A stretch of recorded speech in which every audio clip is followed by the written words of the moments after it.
So this is a 1989 BassBuggy with the Quicksilver, and it makes this consistent beeping noise every once in a while. Like it goes for 10 minutes or 5 minutes and then it stops. And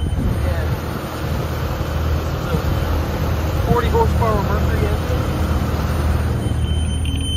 And I'm not sure what the issue is. I mean, I thought I fixed the oil sensor, but I'm not sure what that beep means. So if someone could help out, that'd be great. Thank you. Bye.